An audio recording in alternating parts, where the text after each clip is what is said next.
Your athlete probably spends hours working on the specific skill set they need for their sport, and they probably spend hours in the weight room building their body. But how much time do they spend intentionally training their mind? Well, building mindset is the key to bridging the gap between the skills that we see and game execution. Well, Mental Mettle Coaching provides individual programs that can help your athlete develop this third and crucial skill set. This is the Mental Mettle Podcast, where we explore how to forge mental toughness and resilience in every aspect of life. Welcome, I'm your host, Coach Matt Thomann. I'm an ICF certified professional coach with a background as a teacher, basketball coach, and athletic director. But my journey took a dramatic turn in 2020 when I survived both cancer and a stroke. Those experiences shaped my mission, help others grow stronger in every facet of life. Today, I work with athletes, coaches, educators, and anyone who believes that positive mental health is both achievable and a personal responsibility. This podcast is dedicated to helping listeners develop a positive version of toughness, one rooted in resilience, focus, and growth. Whether you're looking to excel on the field, in the classroom, or in life, this is your space to learn, grow, and take action. Join me on this journey, and together, let's forge your mettle. Welcome back to the Mental Mettle Podcast. It's your host, Coach Matt Thomann, and I'm here today with a solo episode on. I've titled it the secrets of mental performance coaching, or at least the secrets behind what I do here at Mental Mettle Coaching, and some of the insight. And I know I throw the word secrets out there, and it seems a little bit, it's fun to say that and joking, but there is a lot of I put a lot of work into the way I do the mental performance coaching with athletes. And so I've been a little bit hesitant to put an episode like this together on some of the ways that I do things, and just, some of the secrets that I figured out how to work. Now, it's not all secrets. A lot of it's most of it's rooted in positive psychology, and there's a lot of research behind it. But, the way that I apply it is kind of like my own special way to do it. And I didn't want to give those secrets away, really, unless somebody came and hired me to do this mental performance coaching. And then I realized that, maybe there's a lot of stuff that I can share that people can use, little tidbits, and maybe it promotes the idea a little bit. And it kind of, what's funny is I got the idea is I was listening to a podcast that I love, the Meat Eater podcast. It's a hunting and wild game podcast and whatever. And they had this really weird episode on where they had a guy on, and the entire hour and a half, they talked about hot dogs. And I'm that much of a nerd dad that I like. I leaned in, and I'm like, oh, I like hot dogs. Why, I'm a science guy. Why wouldn't I learn about the emulsification and the packaging and the casing and how they make hot dogs? And I learned some really cool stuff. But you know what I also realized is that even though I read or listened to an hour and a half long podcast on hot dogs, how they're made, tips and things on what people do wrong when they make hot dogs and why some brands are better than others, I'm still buying hot dogs. I'm not going to go make the stuff and make my own hot dogs. That is way too much trouble.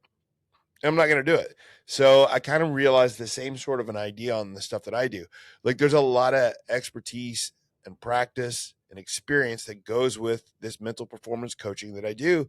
And even if I sit here and tell you all the things that I do, if you're listening as a coach or a parent, or is he even the athlete, it's not something that everybody can do. That's that easy. You might pick up some tips and stuff, but if you want the best hot dog, if you want the best product, you're going to have to find somebody to help you. And that doesn't have to be me, but I was doing some research, or not research, do some, bookkeeping lately, which I'm not very good at. I'm good at the coaching. I'm not at the bookkeeping. And I realized that I've got over 1,000 hours of coaching with individual athletes.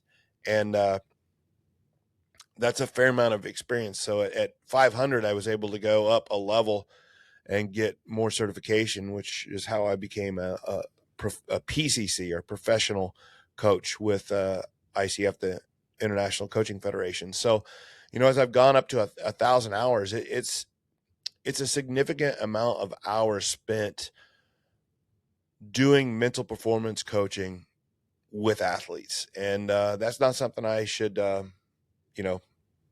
poo-poo and say is nothing. And the fact that, I can afford to give some secrets and talk about some things and not think that everybody's just going to go steal it all and do it for themselves. Cause I think you need an accountable, trained coach to be able to help you with some of these things.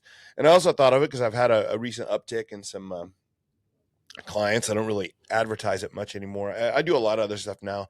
I go in and work with a lot of schools, a lot of coaches, a lot of professional development. And then the coaching, the individual mental performance coaching I do is a lot of that is just referral based. So happy customers, talk to somebody else, somebody who needs it. They've heard about me, or they just people that know me. And, I've had several new clients over the next few weeks, and I thought, man, it must be, and I've noticed this weird thing. It's like, it comes in waves.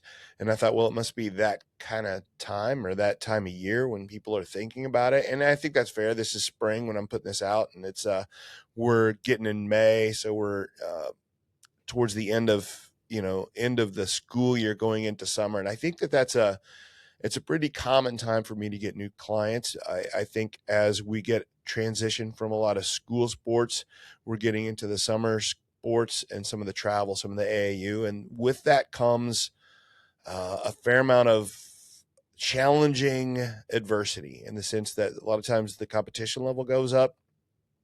People, push and get on tougher teams. Different teammates, different coaches, that just creates different situations and more adversity. And we want to see that adversity as a good thing.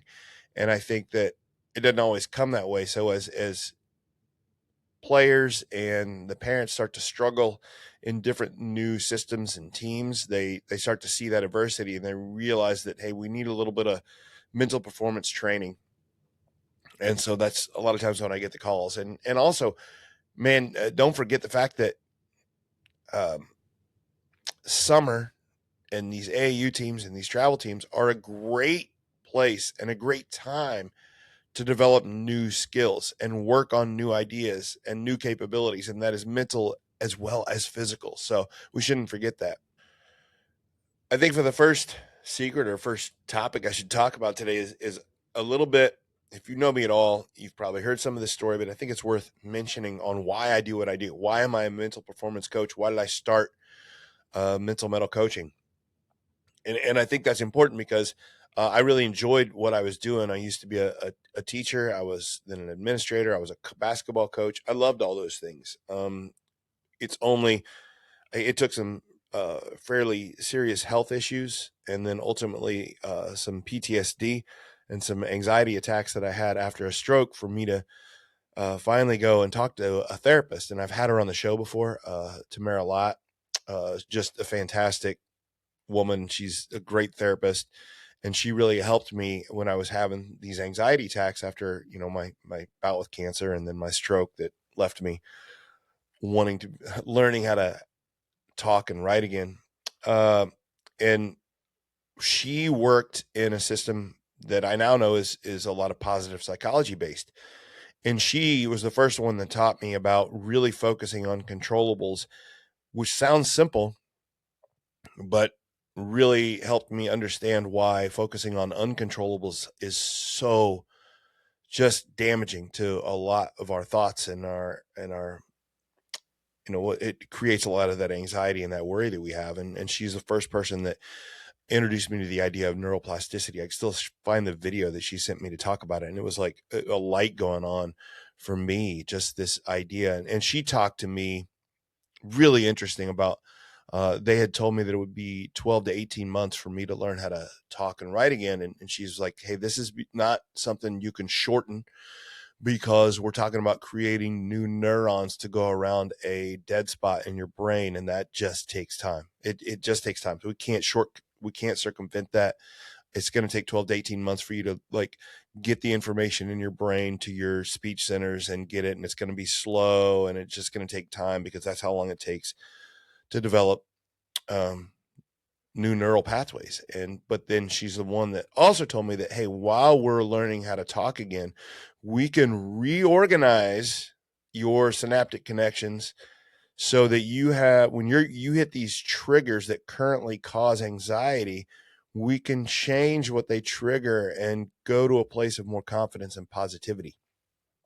And once I knew the system, and I knew how pathway works, and kind of understood the biologics behind it and just how it works, I immediately realized this was possible and I needed to get to work. And that really changed my perspective, and helped me understand that I could look at things that happened in my life and not think of them as something that happened to me, but something that turned and something that happened for me. And that's a huge change. When adversity comes, how am I going to use that? Not how's it breaking me down? And I started to realize that, maybe, and it's not a maybe, I now know it, that this was God's plan for me. And all these things that I thought were breaking me down were actually, yes, breaking me down, but giving me a spot to build from, to move forward, and know that I wouldn't be having this podcast. I wouldn't have had all these hours of coaching with individual athletes and all this time working with schools if I had not gone through this. So it's a perspective change, and it's a really important part of how coaching and positive psychology works. And anyway, so after I got that, worked with that therapist, that led me to thinking maybe I should go into coaching. I've talked about this, the program Lark's Song. That's where I got my coaching certification. I'm now on the board there. Phenomenal organization that's really good at helping people become coaches, but also doing all the things I talked about. You can't become a coach without some serious transformation in your own life and your own thought process. So part of that is when you start do the coaching certification, you have to start getting clients. Like, you can't just say, I've done all the classes, done all the coursework. You actually literally have to start coaching people. And so to me, that was daunting. I was still not speaking the best. It was still a struggle, and I would get tired easy, but I had to go find clients. And I can remember started realizing that I really wanted to start working with athletes. I came from that world. I was an athlete, and then I coached, and then I was an athletic director. And I could remember thinking about all this stuff about positive psychology and thinking, man, I wish I'd have known it when I was an athlete. Wish I'd have known it when I was a coach, and I wish I'd known it when I was an athletic director, because all of this stuff was useful. And when when you start developing your coaching practice or start working with people, you start to figure out, okay, who's my demographic, who's my clientele. And I immediately said, I'm going to go work with athletes. And, you don't just start putting ads out there, right? So you start working with people, and I thought, I did a lot of thinking, and I started working with a lot of athletes and people, family, friends, people that I knew, and just reached out to people. One of my very first clients was a young guy that I'd known for years. I'd coached him for years, JJ G'day. And at the time, he was a lineman for Minnesota. And he ended up transferring and playing at ISU for Illinois State. And I can remember thinking at the time, JJ he's an offensive lineman that played in the Big Ten and then the ISU. Like, he's an enormous individual, and he's playing in a very tough sport, and not just a tough sport, but a tough position. And I can remember thinking at the time, if I can use some of these tactics on coaching on a kid that is already fairly mentally tough and plays a tough position, and I can use some of these ideas to help him out, then they're going to be useful for anyone. So I kind of leaned into what I thought would be a difficult one already, somebody who didn't necessarily need the coaching, but who would be open to it and try it. And so you can hear about JJ on my podcast. I had him on twice, like way back at him, like episode 7, and then more recently episode 74, which has still been a while ago. And we talk about this coaching and his thoughts on it and how it helped and how he used it. And so we started working on this, and I started gaining all sorts of clients, started growing, and started adapting all these with a lot of the confidence behind it, because I've worked with a guy like JJ and knowing that, hey, this works for anybody. Now, if somebody else is really struggling with me, it's a whole lot easier. So I like that idea. And what I started to realize, and I kind of honed down the idea, I really talked about that idea of neuroplasticity, and that becomes everything that I do. Like if I start to work with a new individual, if I was talking to the parents and I'm trying to, they're asking questions before they even hire me, I go into the idea of neuroplasticity and how that's such a big part of what we do. And that what neuroplasticity is, it's just the brain's ability to reorganize the synaptic connections, again, to think about things in a different way. And the analogy or the metaphor I like is like roads on a highway. So if you think of your brain and your neural pathways as roads on a highway, or just not just a highway, but roads on a map, because some roads are like those highways that we can go 70 miles an hour or 80 miles an hour, and we can get somewhere really fast because it's well paved and we go there all the time. And then other roads, we are a little slower. We can get there, but it takes a little bit more effort. There's more turns along the way. It's not as streamlined and we can't go as fast. The problem with these pathways is not all are where we want to go. So we have some great positive, useful neural pathways that it allows us to be human and not be a toddler every time we step out the door. We know society, we know the way we do things, we know how we are supposed to react in situations, and we get there fast.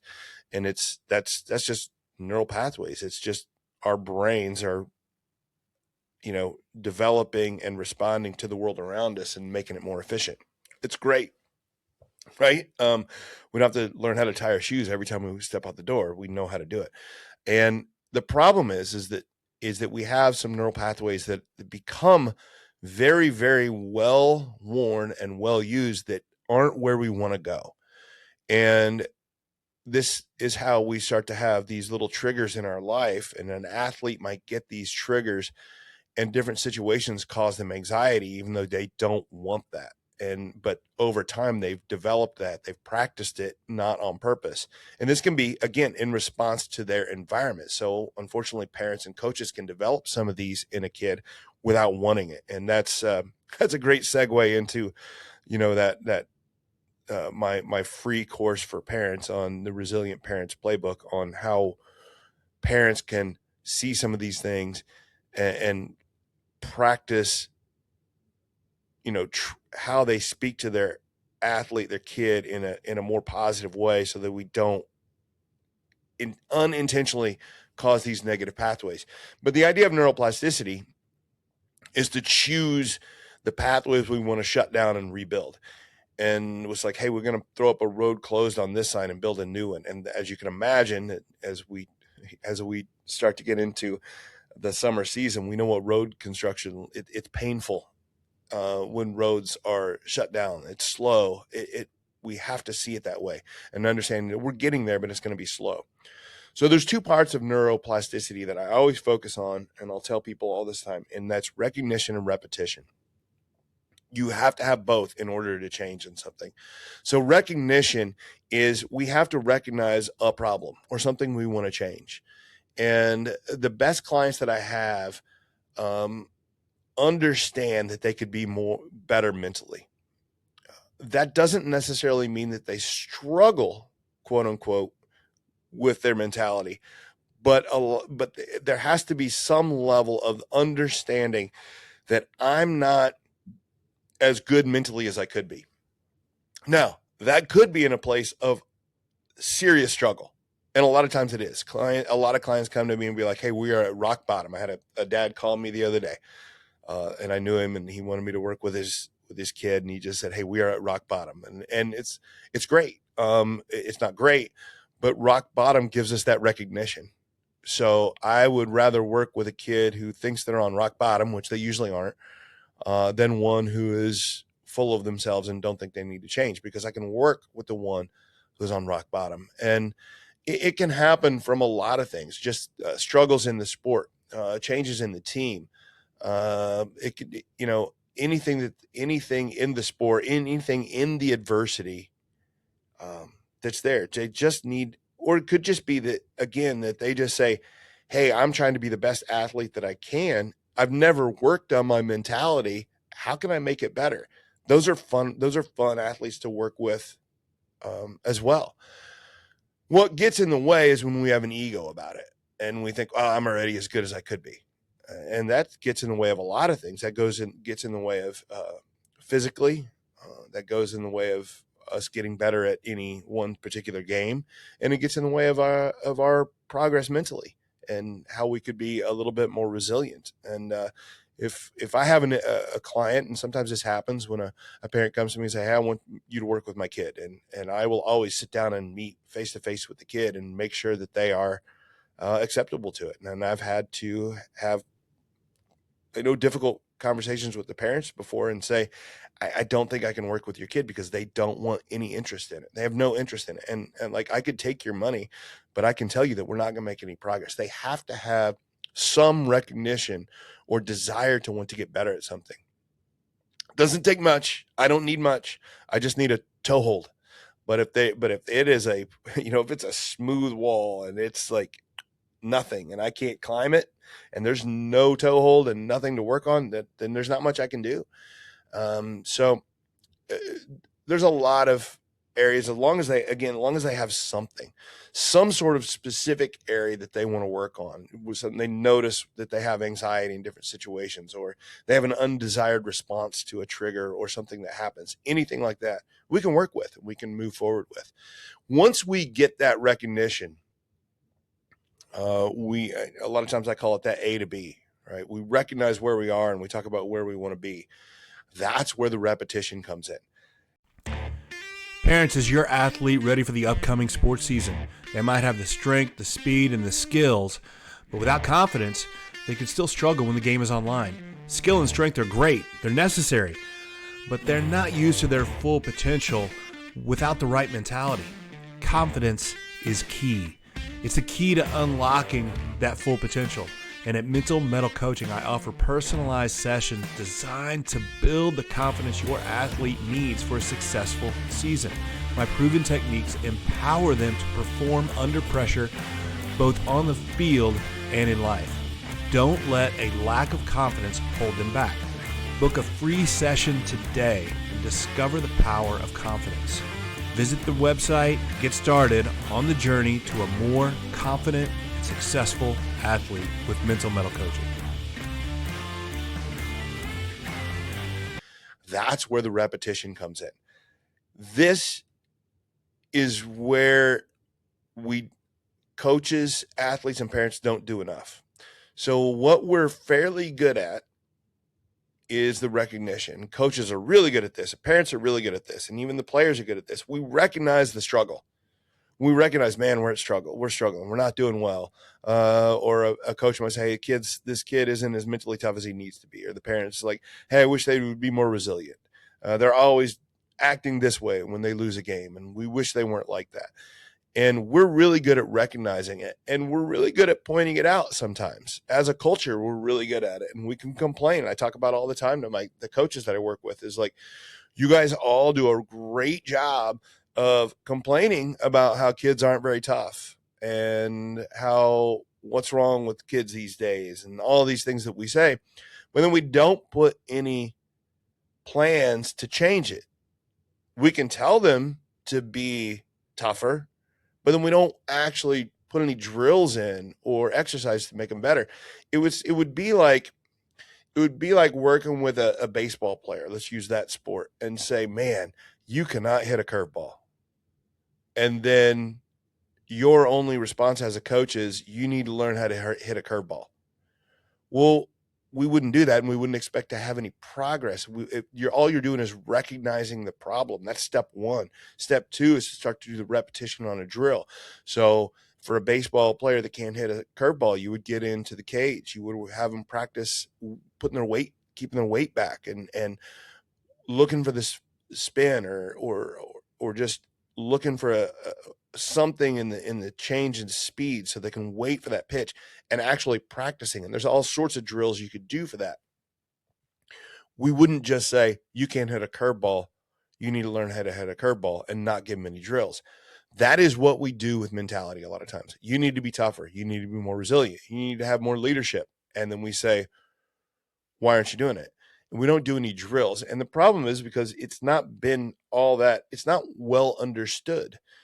And there aren't a lot of people doing it, which is kind of why I got into this business. So we have to start finding those drills and developing these drills, and this repetition is how we develop that third skill set. You hear me talk about that all the time, that there's 3 skill sets we need to get good at a game or a sport, and that is the game skills, the physical skills, bigger, faster, stronger, and the mental skills. We do 1 and 2 really good ad nauseum, spend a lot of time, money, effort on that, and we don't do anything about the third. Well, you have to practice the third if you want to get better at it. And this is what's missing.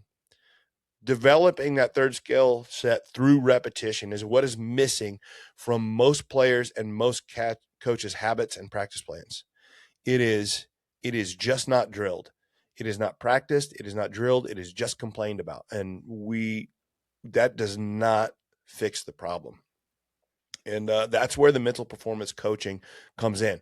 I would say that is the main thing that is important about this mental performance coaching. It gives us the recognition, and be honest, and to be honest, the recognition, we have some of the recognition, but the coaching draws out a lot more of that recognition because we start to understand, okay, yeah, this is a problem. Here's where this comes from.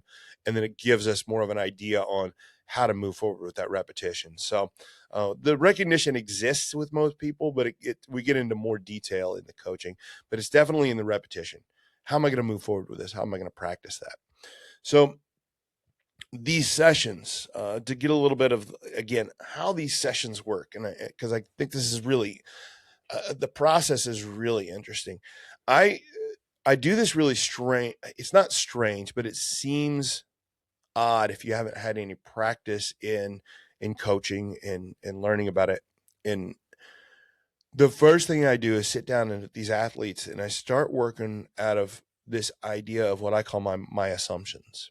And I always joke and I say, hey, we know that assumptions and making assumptions about people is a bad thing. We know what happens when you assume, and we don't like to assume, and we can get ourselves in trouble when we assume. Which makes it funny because that's the first thing I do is I make these assumptions about athletes. And I tell them the reason I have these assumptions about you is because I have these assumptions about everyone. The reason it's important and the reason I want them to understand that is because these assumptions are, 1, good, but they're also something that I'm going to hold you to. I'm going to hold you accountable to. So if I can assume this thing about you, it's something that I'm going to hold you accountable to as we're working.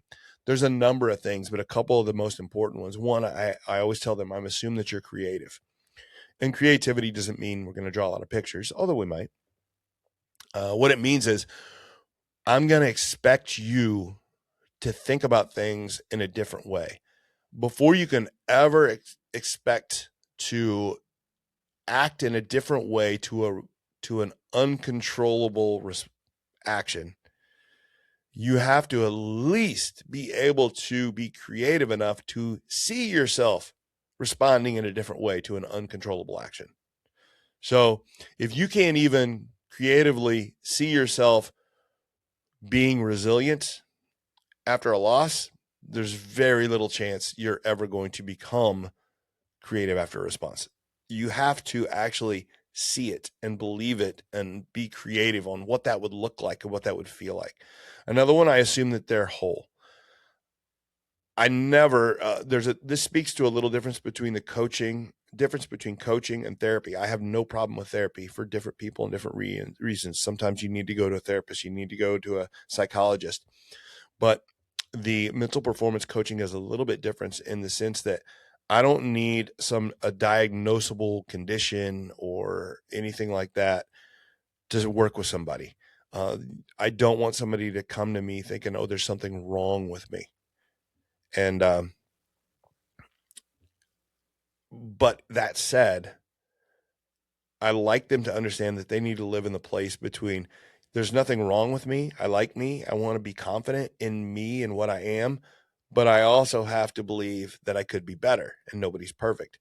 And that is this fine line we're going to walk the entire time we're doing this coaching, in that, hey, I'm positive. I like me.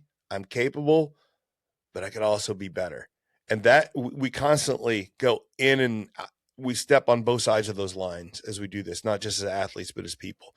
And that is what's so important. And another thing about that, I want them to understand that, like, the difference between this coaching and this therapy is that I always say it's kind of like, you go to a doctor when you've had some serious health issues. You go to a personal trainer to get stronger and healthier to avoid some of those serious health issues. I'm more like the personal trainer. I'm not a doctor. I'm not a therapist. I'm a coach. I'm going to help you learn some habits and learn some tools that are going to keep from serious situations from happening. And I think that is probably a perfect way to understanding how coaching works. I'm more like a mental personal trainer that's going to keep you from having some serious mental health issues down the road. And I think that's a great way to look for it. Another thing that I tell them, I assume about them, is they're resourceful. They don't necessarily need me. And I want them to be more and more resourceful as we go.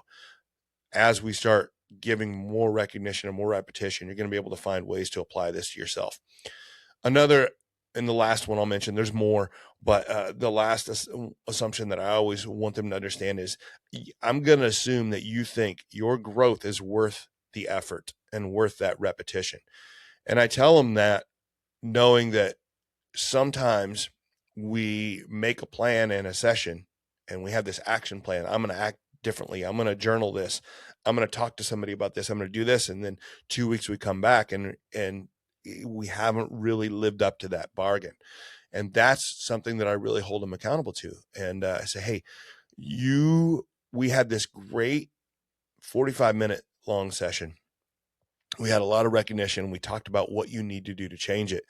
And then we come back and you haven't really put in the effort to change it. And not surprisingly, nothing's changed. And this is where we have to change different levels of accountability. And that's another part of the coaching, is we start saying, okay, where does the accountability come from? Is it from me? I'd rather not be from me, but we can do that sometimes. We start texting each other more often just to hold you accountable, but I like it even better when it's a parent or a coach or a teammate. And those are fantastic, because then it shares some of that love and some of those ideas. I'm like, hey, I'm working on this. Can you hold me accountable? And then you grow that relationship. But I tell them that that's probably one of the more important assumptions, is that I'm going to assume that you think this is worth your effort, and I am going to hold you accountable to it if you're not putting the effort, because we won't make progress if we don't. Very similar, again, to a personal trainer or a skills coach. Okay, we're going to say, well, we worked on this and you're not doing your homework outside of these sessions. You're not going to get better. And then, so after that first session, I always mention that every session I do with an athlete is a little bit different. And every session has a topic. So one of the things about coaching is it's really helpful if the client comes with a topic. And this is some recognition comes with a client. And so it's one of the first questions every session I'll ask, hey, what do you want to talk about today? And they know what I mean by that. And I'll reiterate that several times. I'm talking about, what do you want the topic to be? And some of the examples that I've worked with over the years is, and we have large topics and we have small topics. So a large topic is going to be like, hey, I want to be less anxious and more confident. That's a big one. All right, I want to be less negative and more positive. Okay, those are big ones. But then that manifests itself into, how do we see that smaller sessions? So it could be like, hey, I'm scared to even swing the bat because I'm afraid I'm going to miss or I'm going to get out, and you end up getting out because you're too scared to swing it. This is a real thing that I've worked with clients before, like a really good high school hitter that got into his head so much that he wouldn't even swing the bat. Another one would be, sometimes a recent client I've had where they come at me and like, hey, we realize, the parent and the kid realize that, hey, I'm having some negative emotions and feelings toward almost most of my teammates and my coaches, and understanding that it has just gotten this way. And I can't go to practice without thinking negatively about everything they say and every bit of criticism and every bit of interaction with a teammate. And we need to realize that needs to change. But just knowing that I need to change that isn't doing it. And I need to change that. How do we do that? A lot of times it starts with just the burnout or the loss of joy in a sport. And man, that's a tough one, but a lot of it we can change that. So those are some of the examples. Other times, we do these sessions and the kid is making some progress, the athlete's making some progress, and they say, hey, I don't know what to talk about next. And I always have all sorts of exercises that I have that we could do anytime. And what's interesting is a lot of times we end up doing these sessions, if they haven't brought a session or a topic to me, we can go into one of my exercises. But a lot of times they bring a topic and I apply it to one of my exercises I already do. So it's interesting how it works because, every athlete's different, but they all, when we have anxiety, when we have worry, a lot of times it's the same problems and the same exercises go, that will help it. So some of the exercises that I do, just to talk about some of them, like one of my favorite ones that I will do in every athlete, it's probably the second session I do. The first one's a lot of going through what I just did and talking about those assumptions, talking about how we want to change to go from a place of negative to positive, and helping them realize that, a lot of this is our choice. Like we can develop a system in our brain to react in a different way. That's that first session. So then in that second session, I almost always end up going into the idea of how we need to focus on controllables. I've done multiple podcasts about this, for the parents about this as well, about how the importance of focusing on the controllables. And I cannot say enough about how important this is, because our belief in ourself and our belief in our ability to affect our life, and this comes straight from the theory of self-efficacy, that we have to have some belief in ourselves if we want to have motivation, which that motivation turns into actual success, and that success turns into happiness. All of that stems from our ability to focus on things we can control, because the second we start to learn how to focus on things we can control, we start to believe that we can change things. And if we don't focus on things we can't, if we focus on things we can't control, we don't have much, if any, belief that we can change anything. So that changes, like we don't believe that we can succeed, and we don't. So it's so important for us to focus on controllables. And ultimately I work with the athlete, and we talk about things we can control and things that we can't. And ultimately, almost every time an athlete starts to realize how much they focus on things they can't control. Parents do it a ton, and athletes do it a lot. Coaches do it a lot. And anytime that our focus is on something we can't control, we are moving away from the things we can control, which are the three things that we can really do: is the things that we think, the things that we say, the things that we do. And that's it, right? And that idea has gotten so important. I work with that. And what's really, I love how this is how experience plays in. So I was working with one of my clients, I don't want to say I have favorites, but Remy Worden is an athlete I've worked with. I had her on the podcast, so I don't always talk about clients on here, the ones that have agreed to come on the podcast, like JJ. And Remy was on the podcast at one time. She's a high school softball player. She and I had this conversation. And when we got done, we always find these focus words. And her focus words were her attitude, her communication, and her effort. And that prompted me to realize that's the only things that we can control. Our attitude, which is the things that we think, that her communication, the things that we say, and the things that we do is her effort. And we realized that the attitude, communication, and effort, the mnemonic device for that is ACE, attitude, communication, and effort. That came from a session with a client that has now become part of my program that I teach to everybody, because that mnemonic device is so powerful. So not every client uses those 3 words, but I tell them to find their own focus words that deal with their attitude, their communication, their effort. And we find the words that resonate with them, that we create our focus words. And once we create those focus words, I have them write them somewhere that they will see it. I've had them write them on the tongue of their shoes, on the sides of their shoes, so that when they see them, even during a game, it helps them realize what I want to focus on. I have them write them on their gym bags. I work with one athlete who's a high-level competitive shooter, and he wrote his focus words on his gun where he can see it all the time. The reason for this is when we talk about that repetition, we want conscious repetition, but we also want unconscious repetition. That's how neural pathways get developed. We see those words and we think about them constantly, over and over and over and over again. I keep some written here on my computer right here. And it's there to keep our minds on what we need to focus on. And that's really important. It's one of my favorite sessions. Another session I always do with clients is we work on voices. Voice work and self-talk is huge. It is so important for athletes. It's so many episodes of this podcast.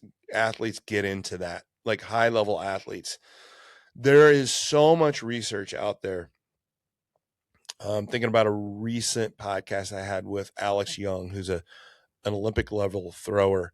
And he did he's a really cool guy because he's an Olympic thrower, but then he also, for his master's, did a research on positive self-talk. And they hooked up electrodes to your muscles as you were doing hang cleans, and showing that it happens all the way down at a biological cellular level.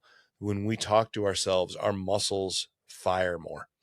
And that is one simple anecdotal piece of research. And there are hundreds of researchers working on this right now.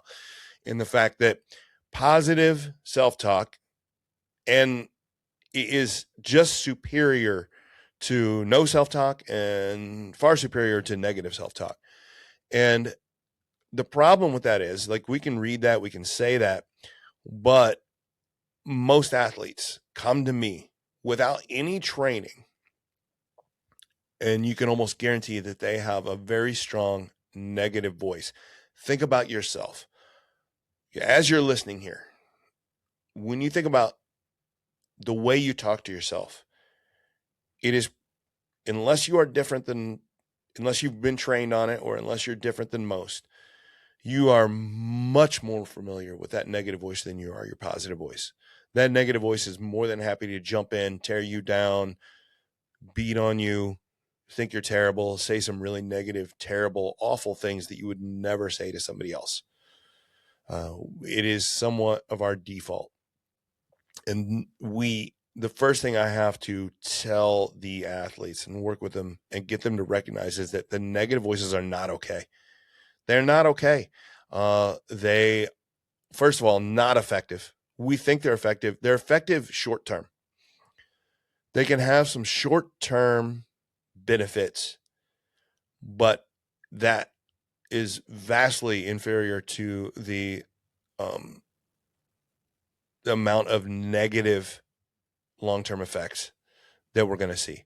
It is The negative voice it's a short-term motivator with long-term consequences, and it has long-term health issues. Okay. The long-term health issues, kind of like anxiety, depression, and worse. We see worse in athletes. We see a lot of unfortunate stories of high-level college athletes that end in some, into the worst. We see the worst, and it doesn't start with anxiety and depression. It starts with a negative voice and some of that rumination and that guilt. That's where it starts. So I will always work with an athlete on why we have to curtail those negative voices. And then once we do that, we want to start developing that positive voice. I do it in a really fun way. If you've ever heard me speak, I will acknowledge that this is weird, but one of the best ways to work on a positive voice is to use a third person. There's a lot of psychology in how we talk to ourselves in the third person, and how that gets us away from the fear and gets us more into the progress or the focus on the task at hand. And so we go ahead and create positive and negative third person. So that negative voice, we go ahead and label it a hater, or psychology a lot of times calls it the saboteur. The idea of a saboteur is great, because a saboteur is an individual we think is on our side. They're wearing the same uniform, but they're doing nothing but tearing down the system or the ship we're on. That's what a saboteur does. I see this as a Bears fan, I see this a lot. So I know a lot of Bears fans. I see them on social media or at games and things like that. They're wearing a Bears jersey, but I haven't heard them say anything positive about the Bears in a long time. And that is kind of like what our negative voice is. It's in our head. It thinks what's best for us, but nothing it says is helpful or supportive and constructive. That's that hate voice, that negative voice, that saboteur voice. And a lot of times we go ahead and label that. We put a face and a name on it so that we can control it a little bit better. So we can say, hey, that's not me. That's angry Matt. Okay. That's a personal one for me. That's not me. That's angry Matt. He's not helpful. He's not helping this situation. And after we identify that, we go ahead and build that positive voice, and we start creating a character. I've done whole characters with athletes to do it before. And where we get the face, the vibe, the tone, the words they're going to use. I've had them create. I love using AI for this one. I do this a lot, where we can create a picture of what we want, whatever we want, and that becomes their meme. And we put some words on it, and we have to practice it. This becomes something that they put somewhere for a constant reminder. Mine is on my phone. I have the Apostle Paul here on my phone. Every time I open my phone, there's an AI version of the Apostle Paul, and he's quoting my favorite verse: and whatever you do it with all your heart, as though working for the Lord and not human masters. That's my voice. That's what I want to hear as I go through the day doing things. And it is, personally, I can tell you that has made a huge change in me, because I think in that positive voice a whole lot more. And that took a lot of work. I see it in the athletes that I work with. It changes them so much, but they got to put the work in. It takes time to change this, because it's going to be very awkward at first. Talking to yourself in that positive voice, that positive third person voice, it's not normal. And anytime we change something away from something we've done for a long time, it's awkward. It's no different than changing a golf swing or a baseball swing or a shot. We make a change for the better. It's going to feel awkward, and we have to account for that. If you are a parent of an athlete, I want you to hear this. You are already your kid's most powerful mental performance coach. It's not me. It's not their strength coach. It's not their varsity coach. It's you. The way you talk in the minivan, at the dinner table, and after games is literally wiring your athlete's brain for either confidence or anxiety. That is a lot of pressure, and it's kind of daunting. And that's why I created my free email course called the Resilient Parents Playbook. In it, I walk you through the 5 most common mistakes we make as sports parents, and I give you simple, practical tools to fix them. You'll learn how to praise effort and attitude instead of just results, how to handle the car ride home, and how to help your kid manage nerves and pressure in a healthy way. It's completely free. Just hit the link in the show notes and grab the Resilient Parents Playbook and start becoming the kind of mental coach your athlete actually needs at home. Another topic that we will always, and this one's kind of interwoven sometimes, is the idea of gratitude, or sometimes what I call a positive toughness. And that is something I will teach in every single athlete that I do. And again, it can be an individual session, but it's also a lot of times it's interwoven into what we do. And Martin Seligman's the father of positive psychology, and he goes so far in this idea, and that he talks about grit and resilience. Martin Seligman's been hired to work with some areas of the military, and the idea of they want to preempt and kind of circumvent PTSD before it happens. And so that is about developing mental toughness before you go into battle. And that comes from gratitude and from positivity. A lot of the old school training would think that would be a more negative thing, but it's not. To develop it ahead of time, to really get that buffer, and to have, I'm going to be mentally tough no matter what happens, that is built through positivity. And he talks about how gratitude is positivity training. So I find ways for the athletes to work in gratitude. That could be journaling. That could be an exercise called 3 Good Things. That could be changing the way, this is the big one, that I can get an athlete to change the way that athletes and parents have conversations around the car ride home, around the dinner table. Those can get really negative, and those can be really focused on uncontrollables and the negative side of things. And that is a huge change. If I can get an athlete to get the athlete and the parents to start talking to each other differently through positivity, it's a huge change. Okay. And this is not easy. Gratitude is not a natural setting for us. Positivity is not a natural setting for us. It is a biological norm and biological default setting for us to find problems, because that helps keep us alive.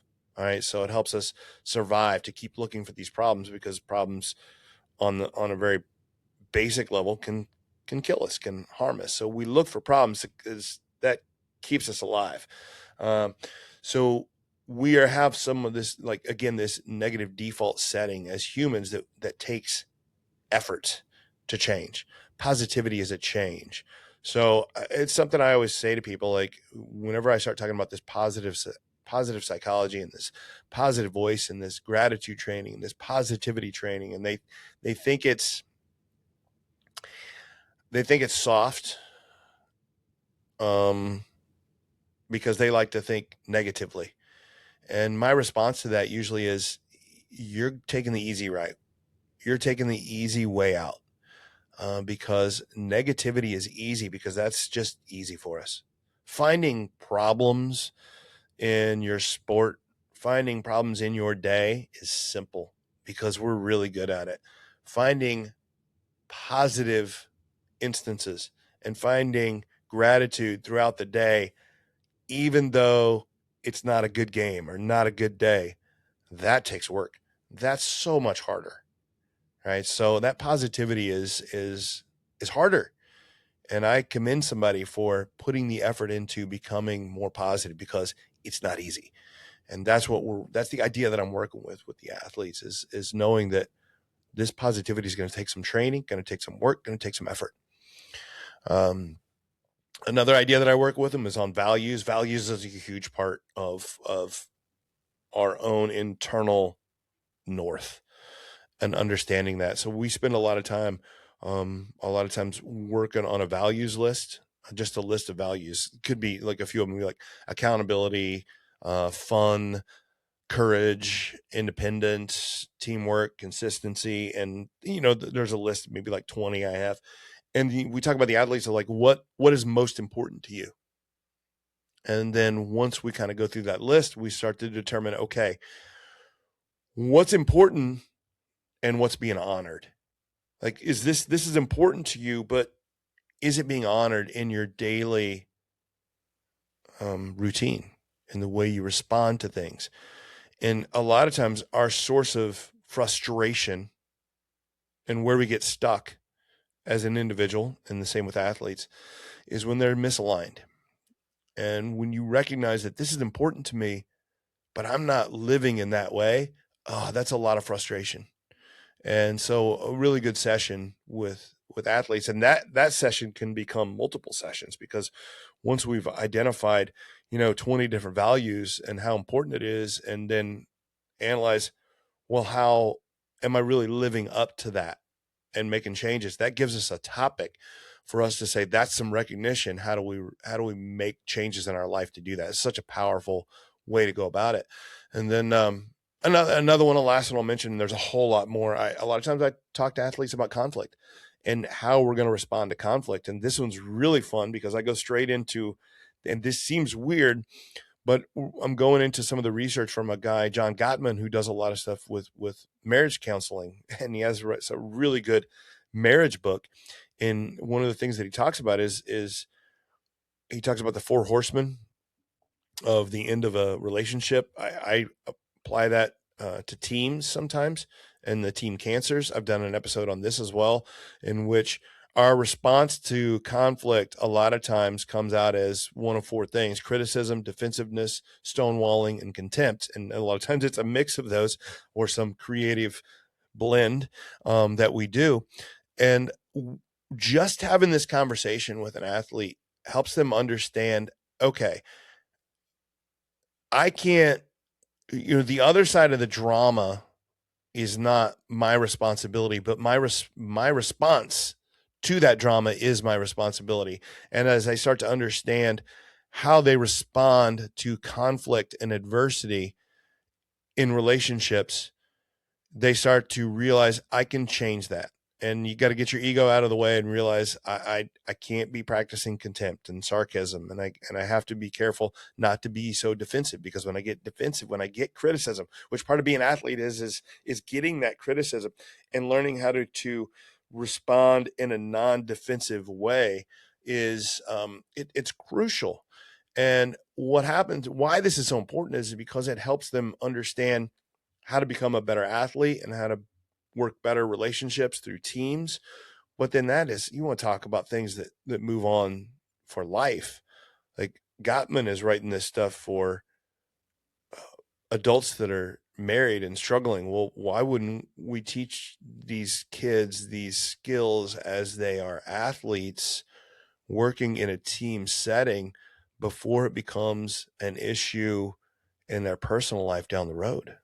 I mean, to me, that's the perfect place to use it. And that's the purpose of athletics, is for us to learn our response to adversity before it's more life-changing. And that's why I do what I do. That's why I work on this. And again, there's so many more exercises I do and different topics we come up with. That's a few of them. But the end result, so what we're trying to shoot for, and what I'm looking for, and how I know that a client has started to make some progress is, well, first of all, just the recognition. So you hear me talk about how important the repetition is, and we have to have that repetition, okay, to really get better at it. But even the recognition is huge, okay, because that recognition will start to adjust the way we respond in daily situations, and that will start to create some of that repetition. It's slower, but it will happen. So I always say that conversation about controllables and uncontrollables, and how much we focus on uncontrollables, is kind of like this bell you can't unring. Once you've heard it,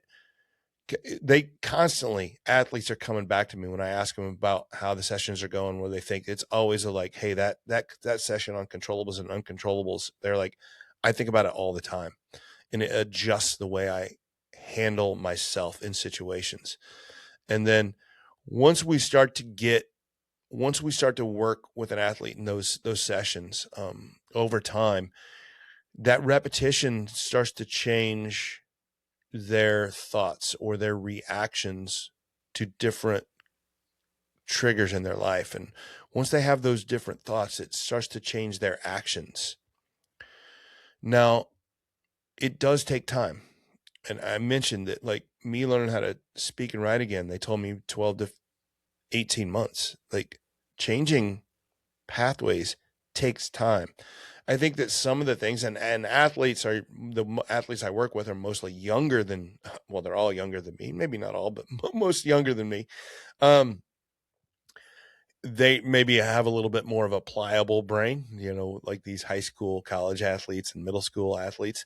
Their brains are a little bit more plastic, a little bit more moldable, but it still takes months. We're talking about, you can see a quick difference. I see it all the time. The parents will always call me and say, "Hey, we're seeing a difference. This is really cool. They're really starting to change things." But it's the long lasting things that I'm looking for, and it takes months to really start to make the change. So it really takes a lot of recognition and a lot of repetition over several months, which is why the sessions that I do, it's like an 8 session package that I sell, because I want to do these 8 sessions over 3 or 4 months, because I know that it's the best practice. It's kind of like a mental boot camp that I put them through. And we got to do these exercises. We got to do this recognition. We got to put this work in. We got to work on it. Give me 3 or 4 months to work on this, and you're going to change the way you think about just about everything you do. And a lot of athletes that I work with and the clients that I work with, we do those 3 to 4 months, and then they come back for refreshers, because we all, as things happen, as we face different adversity, different levels, we need refreshers. No doubt. I need it myself. When we start to see that progress, and that progress starts to show up I've seen it there's every sport. A while back, I had a client reach out, and they were a cricket player. And unfortunately, they did not end up working with me. And I was upset, because cricket is almost the only sport I can't think of that I haven't worked with. It's every sport. It's almost every sport imaginable. And I really would have liked to get in that cricket player. But anyway, I didn't, but I'll get over that. But it's almost every sport. And I've seen athletes progress in every sport. But what's really interesting is it's not about the sport. It's about the sport, but it's not about the sport. I have coached a couple athletes, and the end result was that they left the sport. Now, they were further along in their career. They're in the college level, or just feeling like they were growing out of a sport in the high school level and wanted to move on to something else. But I'm not saying that to say that my goal is to get them to quit a sport, because it's not. But the results of the coaching gave them clarity and confidence and an identity beyond the sport that they were struggling with. And it ended up being something they wanted to move on, and didn't have to do the sport anymore to feel whole. And that's just, if not more powerful, in what I do. It's not about the sport. The sport is the avenue that I coach through, and the sport and athletics is the avenue at which we practice adversity for life and getting better at things, because the sports don't last forever. They can be something we do forever, but they aren't everything forever.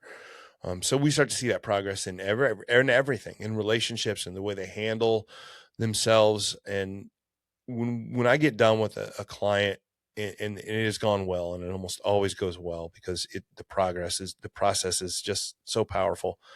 I know that they are more likely to handle adversity they will see in life. And that's what it's about, because my goal, the reason I call it Mental Mettle Coaching, the name of my business, is not a mistake. That word metal is what I'm shooting for. I'm trying to develop that metal, which is that a person's ability to face adversity in a spirited and resilient manner. So I know that a client leaves me with that ability, and they're able to say, when I face adversity, it's not going to break me. And not only is it not going to break me, but it's going to kind of spur something in me, in a little bit of spirit, and be like enthusiasm. And not that you're going to be excited about facing adversity, but there is a level of excitement when something hard is thrown your way and you know, I've got the ability to overcome this. That is fun, right? So I know this is hard, but I also know I can get through it. That's what we're looking for. And so the coaching, the mental performance coaching that I do is about creating that